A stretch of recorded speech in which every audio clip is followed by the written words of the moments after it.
ارسطو 384 تا 322 قبل مسیح۔ ارسطو ازمنہ قدیم کا عظیم ترین فلسفی اور سائنسدان تھا۔ اس نے باضابطہ منطق کے مطالعہ کا آغاز کیا، فلسفہ کی قریب ہر شاخ میں خاطر خواہ کام کیا اور سائنس میں متعدد اضافے کیے۔ آج ارسطو کے متعدد نظریات متروک ہو چکے ہیں، تاہم اس کے انفرادی نظریات سے کہیں زیادہ اہم اس کی تحریروں میں موجود ایک عقلی رویہ ہے۔ ارسطو کی تحریروں میں یہ رویہ بیان ہے کہ انسانی زندگی اور معاشرے کے ہر پہلو تفکر اور تجزیہ کا موضوع بن سکتا ہے۔ اس نظریہ کے برعکس کہ کائنات کا انتظام ایک اندھے اتفاق یا جادو یا مطلون مزاج الہامی ہستیوں کی ترنگ کے تحت چل رہا ہے۔ ارسطو کا رویہ عقلی قوانین کے تحت پنپتا ہے، یعنی یہ خیال کہ انسان کے لیے یہی بہتر ہے کہ وہ طبعی دنیا کے ہر پہلو کی ایک باضابطہ تحقیق کرے۔ اس سے اس روایت نے فروغ پایا کہ ہمیں اپنے نتائج اخذ کرنے کے لیے تجرباتی مشاہدات اور منطقی توجیہات دونوں کو بروئے کار لانا چاہیے۔ ان رویوں کے مجموعہ نے جو روایت پسندی، شرعیت پسندی اور اوہام پرستی کے برعکس ہے، مغربی تہذیب پر اپنے انمٹ نقوش مرتب کیے ہیں۔ ارسطو کی پیدائش مقدونیہ کے ایک قصبہ اسٹراگیرا میں 384 قبل مسیح میں ہوئی۔ اس کا باپ ایک ممتاز طبیب تھا۔ 17 برس کی عمر میں ارسطو ایتھنز میں افلاطون کی اکیڈمی میں داخل ہوا۔ 20 برس وہ وہاں رہا۔ افلاطون کی موت کے تھوڑے عرصہ بعد ہی اس نے اکیڈمی چھوڑ دی۔ ارسطو کو اپنے باپ کے توسط سے علم حیاتیات اور عملی سائنس میں دلچسپی پیدا ہوئی۔ افلاطون کی زیر نگرانی اس کی فلسفیانہ استغراق میں دلچسپی بڑھی۔ 342 قبل مسیح میں ارسطو مقدونیہ واپس آ کر بادشاہ کے 13 سالہ بیٹے کا ذاتی معلم بنا، جسے بعد ازاں سکندر اعظم کے نام سے جانا گیا۔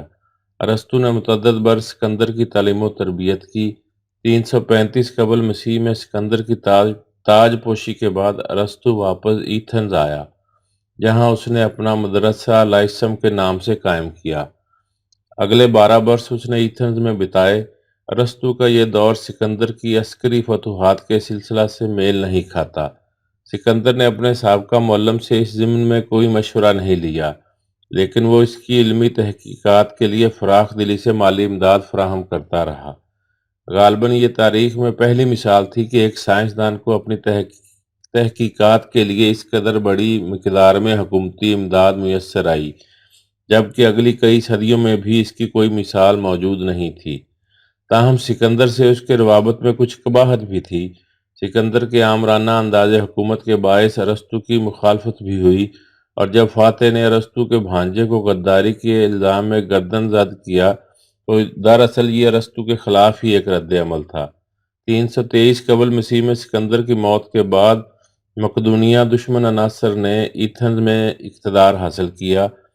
ارسطو پر الحاد کا الزام لگایا گیا۔ 76 برس پہلے ہونے والے سقراط کے انجام کے پیش نظر ارسطو شہر سے فرار ہو گیا۔ اس نے کہا کہ وہ ایتھنز کے فلسفہ کے خلاف گناہ کے ارتکاب کا دوسرا موقع ہرگز نہ دے گا۔ چند ماہ بعد ہی 62 برس کی عمر میں 322 قبل مسیح میں جلا وطنی میں ہی وہ چل بسا۔ ارسطو کی تحریروں کی تعداد ہی حیران کن ہے۔ قدیم قاموسوں میں اس کی کتابوں کی تعداد 170 لکھی جاتی ہے، جن میں سے فقط 47 باقی بچ سکی، لیکن محض اس کی کتابوں کی تعداد ہی نہیں، اس کی سائنسی تحریروں میں اس دور کے سائنسی علوم پر مشتمل ایک قاموس بھی شامل ہے۔ ارسطو نے علم فلکیات، حیوانات، عمل تولید، جغرافیہ، علم طبقات الارض، طبیعیات، علم الابدان اور علم افعال اعضاء کے علاوہ قدیم یونانیوں کے علم کی قریب ہر شاخ میں بے پایاں کام کیا۔ اس کی سائنسی تحریروں کا ایک حصہ پہلے سے حاصل شدہ معلومات کی تدوین و ترتیب پر مشتمل ہے۔ کچھ حصہ ان معلومات پر مبنی ہے جو اس کے اجرت دار معاونین نے اس کے لیے حاصل کی تھی، جبکہ باقی حصہ خود اس کے اپنے لاتعداد مشاہدات کا نتیجہ ہے۔ علم کے ہر میدان میں ایک کہنہ مشق ماہر کی حیثیت حاصل کرنا بڑی زیرکی کا کام ہے۔ ارسطو کا رتبہ اس سے کہیں بلند ہے۔ وہ ایک حقیقی فلسفی تھا، اس نے نظریاتی فلسفہ کے ہر شعبہ میں اہم اضافے کیے۔ اس نے جن موضوعات پر لکھا وہ یوں ہیں: اخلاقیات، مابعد الطبیعیات، نفسیات، معاشیات، الہیات، سیاسیات، خطابت اور جمالیات۔ اس نے درس و تدریس، شاعری، وحشی رسوم و رواج اور ایتھنز کے آئین پر بھی خامہ فرسائی کی۔ اس کا ایک کام متعدد ریاستوں کے آئین ایک جگہ جمع کرنا تھا جو اس کے تقابلی جائزے کا موضوع تھے۔ ان میں سے غالباً سب سے اہم کام اس کا منطق کا نظریہ تھا۔ ارسطو کو عمومی طور پر فلسفہ کی اس اہم شاخ کا بانی تصور کیا جاتا ہے۔ یہ اس کے ذہن کی منطقی حیت ہی کا نتیجہ تھا کہ اس قدر شعبوں میں یکساں بصیرت اور امتیاز حاصل کیا۔ اس میں خیالات کو منظم کرنے کا ملکہ تھا۔ جو معروضات اس نے پیش کی ہیں اور جو درجہ بندی اس نے قائم کی ہے، اس نے مختلف شعبہ علم میں فکری اساس مہیا کی۔ وہ نہ شریعت پسند تھا نہ انتہا پسند، وہ عملی فہم عامہ کا نمائندہ تھا۔ اس سے اغلاط بھی ہوئیں، لیکن حیرت کی بات یہ ہے کہ فکر کی اس وسیع قاموس میں ارسطو سے غیر معقول حرکتیں کس قدر کم ہوئیں۔ بعد کی تمام مغربی فکر پر ارسطو کے اثرات بے پایہ ہیں۔ ازمنہ قدیم و وسطیٰ میں اس کی تحریروں کے لاطینی، شامی، عربی، اطالوی، فرانسیسی، عبرانی، جرمن اور انگریزی زبانوں میں ترجمے ہوئے۔ بعد کے یونانی مصنفین نے اس کی تحریروں کو پڑھا اور سراہا۔ بازنطینی فلاسفر بھی اس سے متاثر تھے۔ اسلامی فلسفہ پر اس کے بڑے گہرے اثرات پڑے۔ صدیوں تک اس کی فکر نے یورپی فکر پر راج کیا۔ عربی فلاسفہ میں سب سے معروف فلسفی ابن رشد نے اسلامی الہیات اور ارسطوی عقلیت پسندی کو ہم آہنگ کرنے کی کوشش کی تھی۔ ازمنہ وسطیٰ کے یہودی مفکرین میں انتہائی اثر انگیز مفکر میمونائیڈس نے یہودیت کے لیے ایسی ہی ایک ترکیب پیدا کی تھی، لیکن ایسا ایک عظیم کام مسیحی عالم سینٹ تھامس ایکوینس نے سما تھیولوجیکا جیسی کتاب کے ذریعے کیا تھا۔ اگر ان متاثر کنندہ فلاسفہ کی فہرست ترتیب دی جائے تو وہ بہت طویل ہو جاتی ہے۔ ارسطو کی اثر انگیزی اس قدر گہری تھی کہ بعد کے ازمنہ وسطیٰ میں لوگ اسے دیوتا کی طرح محترم جانتے تھے۔ اس کی تحریریں ایک طور سے عقلی پردہ بن گئیں جن کے پیچھے مزید تحقیقات کا منظر گم ہو گیا۔ وہ مشعل علم نہیں بن سکا، جبکہ ارسطو مشاہدہ کرنا اور سوچنا پسند کرتا تھا۔ سو وہ اندھا دھند تقلید جو بعد کی نسلوں نے اس کے خیالات سے روا رکھی، اس کے مزاج سے غیر موافق تھی۔